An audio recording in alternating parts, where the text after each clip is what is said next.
So we're at Fullerton, and a Muslim booth just popped up. We already got Samuel Green talking to them.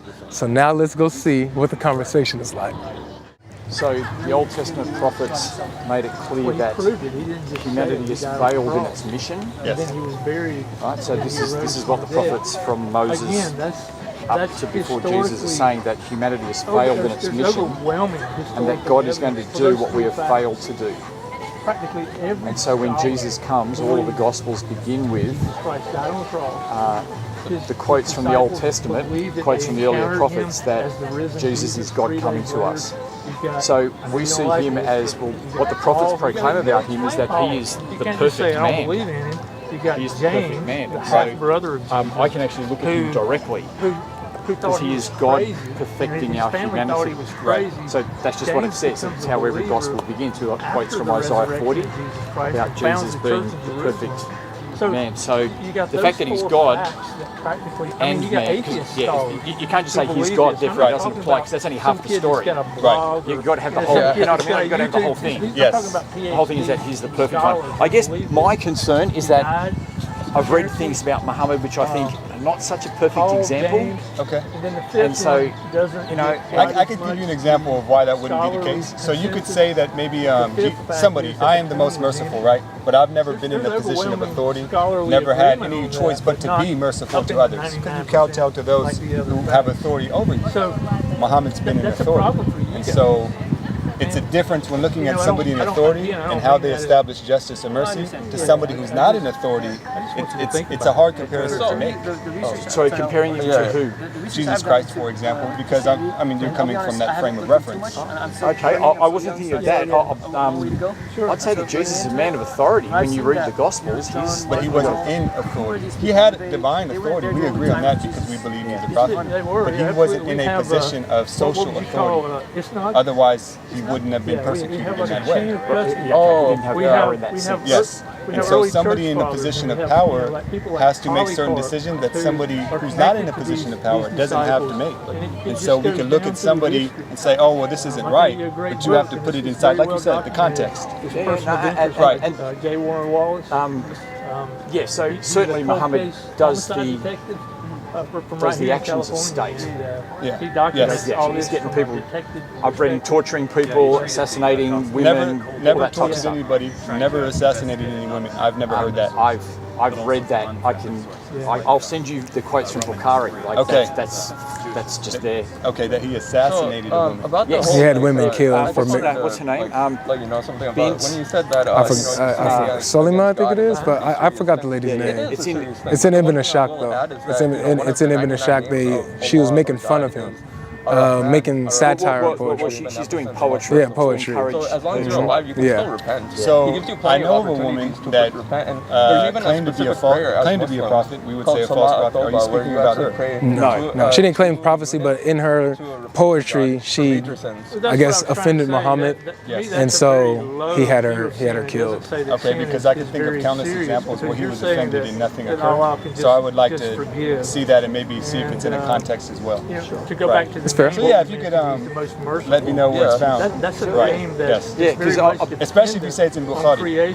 Yeah, well, which is different. Ibn It's Ishaq. good, but not as good as Bukhari. Yeah, although Ibn Ishaq's the earliest one. Oh, Ishaq. Ishaq, This is not the same as something as authoritative as Bukhari, because the standards for it are different. That's my point. This would be a strong authority. So you have a name. There's certainly assassinations in Bukhari, absolutely. Yeah. I wouldn't disagree. I really disagreed when you said it was a woman.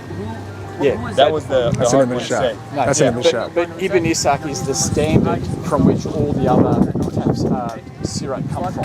So he's the foundation. Yeah. I won't get into the science, but the difference between like establishing a biography is it's a little bit more lenient when they come to the authority, as opposed to like something like a hadith directly. But I will say the Prophet said, peace and blessings be upon him, to not kill young children, to not kill the elders, even in war. And if you go to fight somebody and it's dark, ensure that you don't kill women. So that is true that he did say that. Yes. But there's also the example where the women and children were killed among the polytheists, and the believers asked him about that. He's like, what about the women and children who are killed? And he said, they are from among them. It's like, so what? They're from them. I would say, like probably said, men who they are from them is different than saying like, no what? Well, Because we live, I'll just give you an example. I'm not saying I support this view, but we live in America. You know, I'm sure you support the troops. I'm sure you would support also the casualties of war as well. And so this is the reality of war, that you are going to have unintended, which is different than saying so what. So like, if that's the case, then I would think that Muhammad would double down on it, because they're asking what if. They're like, what about the women and children? I would think that he would be like, yeah, avoid killing them, straight up. Avoid killing them instead of saying they're from among them. But you already said that you admitted he said at the beginning. Yes, so that do not kill them. yes, that's Sure, be scrupulous to make sure you don't kill them. no. To me, it's to me it's contradictory. Yes. So like for me, if he's saying, do not kill the women and children, and they say, okay, well, what about the women and children who will be killed? He says they're from among them.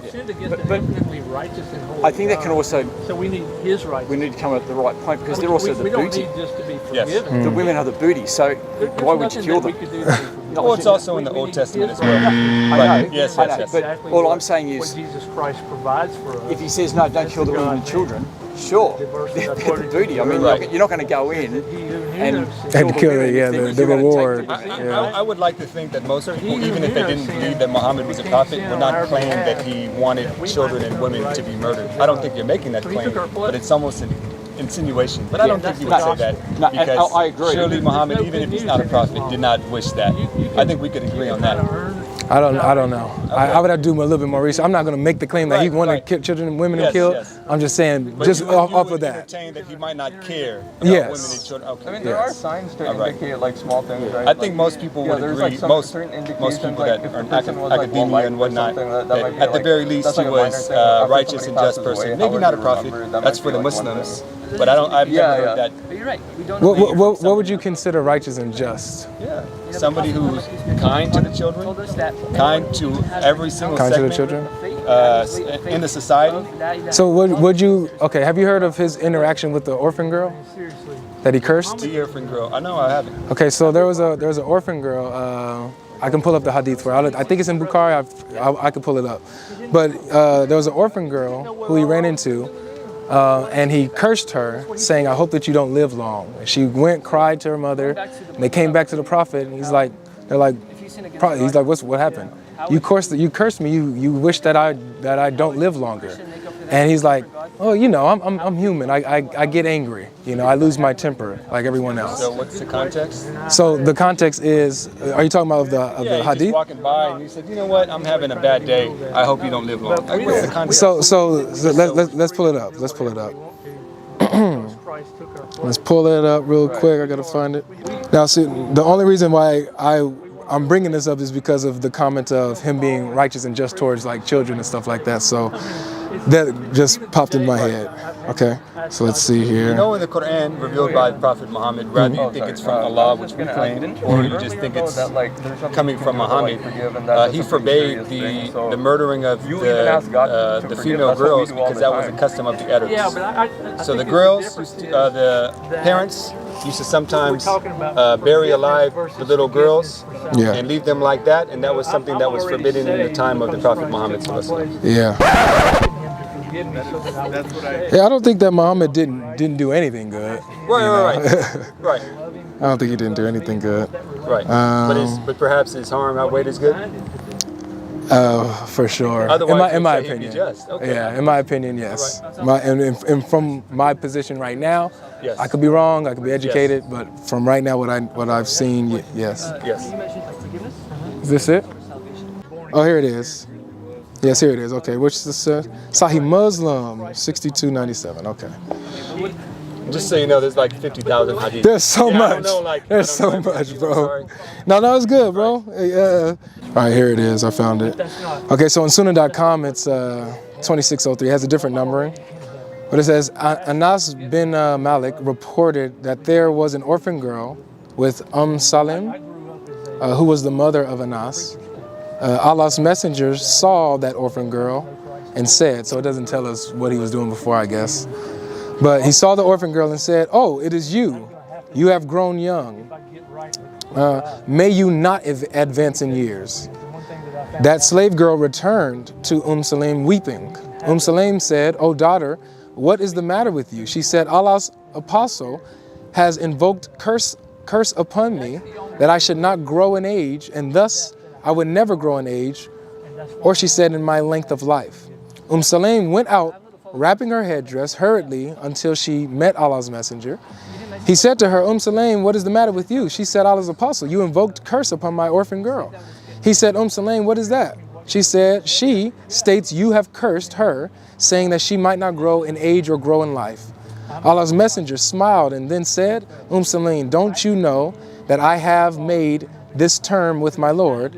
And the term with my Lord is that I said to him, one, I am a human being, and I am pleased just as a human being is pleased, and I lose temper just as a human being loses temper. Okay. So for any person from amongst my ummah whom I curse, and he in no way deserves it, let that, O Lord, be made a source of purification and purity. So first and foremost, we could establish nobody knows the context, not you or I. Except for the fact that he cursed her out of anger. So we don't know. We could imagine, right? Sure. So have you ever yelled at somebody? Yeah. Cursed somebody? I haven't cursed them. No, not curse words. It's not a curse word. No, I haven't wished death. Muhammad was one that did not curse. I haven't wished death on someone. Death. Okay, I don't think he said death either. Well, he said, I hope you don't advance in years. Hyperbole. That's death. Hyperbole. Nonetheless, have you ever said anything out of anger? Yes. Maybe even something that you might have regretted. Yes. But does that mean that what you were saying was untrue? It was unjust. It's wrong for me to say it out of anger and to try to bring someone down. When it comes to the prophets, their right actions, their wrong actions are better than our right actions. Meaning that something that's like permissible for them to do, something that's like low for them is high for us. And so his maqam, his station is something higher. What I'm getting at is this. We're supposed to imitate the prophet. What I'm saying is this. You don't know if he did wrong, but you're establishing. You just said he said this, but not saying why. No, I know that he did wrong because even he admits that he lost his temper. But he did not admit that he did wrong. That's my point. Because you even said you've lost your temper before. Yes, and I'm wrong. That you've never said anything unjustly. No. So let me clarify. So yes. what you asked was, have you ever cursed someone before out of your anger? I said no, I've never done that. I said, have you ever been angry? You said yes. Okay, so let's just make sure we're on the same page. Have you ever got angry? Yes, I've spoken out of anger, but every time you speak out of anger, has it always been correct?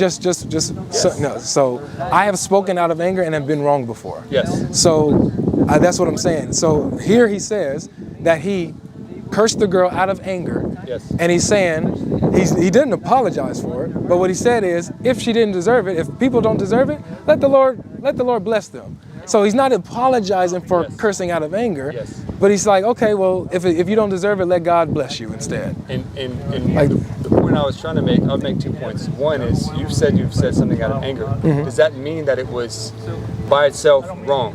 Or every time anybody speaks, does that mean it's wrong if they're angry? Not all the time. Not necessarily. So there are times when someone speaks out of anger, maybe even a little harsh, but it's not wrong what they said. Maybe the delivery was wrong, but not wrong what they said.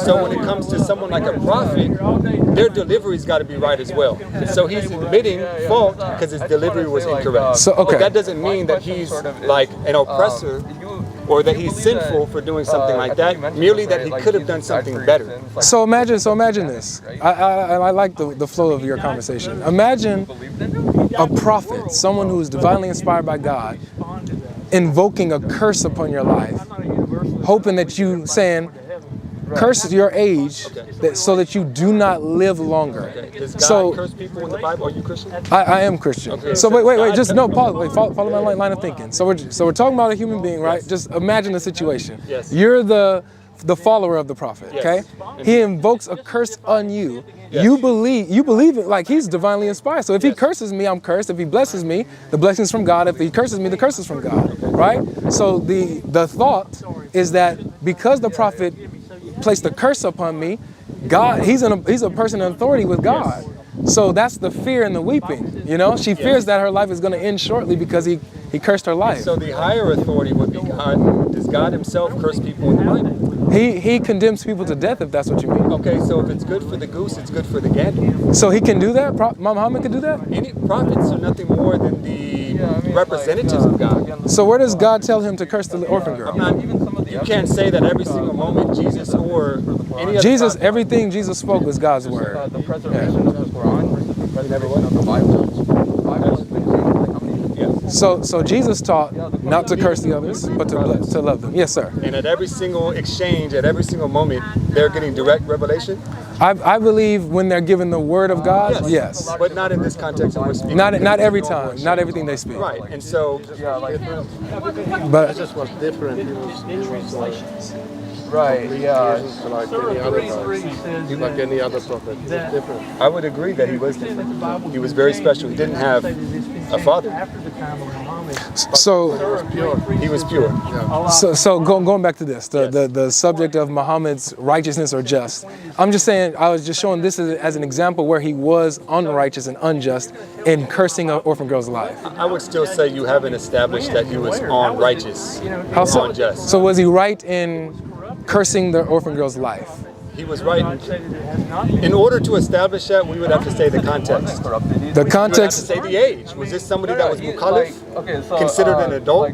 Why does that matter? Huh? Why does that matter? Meaning like there's somebody that has standing when it comes to being held responsible for what they do in God's eyes. Let's say, why does that? I'm trying to. That Why matters does that because matter? is it a child or is it somebody that's an adult?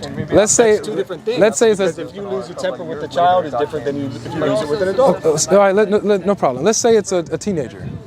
Yeah, I'm not even going to go there with you because I'm not going to say what it was. You're trying to insinuate No, the context. because I you're don't know the context. brother. You're saying that this determines a factor in determining if this was right or wrong of Muhammad to do is if number one, one of the reasons you brought up was if the person that's being talked to is of an age where they're responsible for their actions. Yes. So I'm trying to go with you.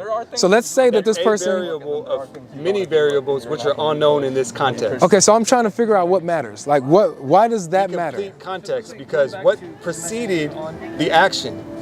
What preceded? It says he saw her. He saw her. That's it. That's what it says. Okay, so you're saying that literally means an orphan girl is walking by. He's seen her without any reason. It said, "May God cause you not to grow older." Or whatever. According to the hadith. That's. Is it unreasonable for me to do? I think everybody would agree that's very unreasonable. Okay. I mean, at least like she stepped on his shoes or something like. Anything would have been better than just nothing. Just walk by like, hey, God curse you. I agree. That's very, very. I agree. That's the point. Oh my God. Logic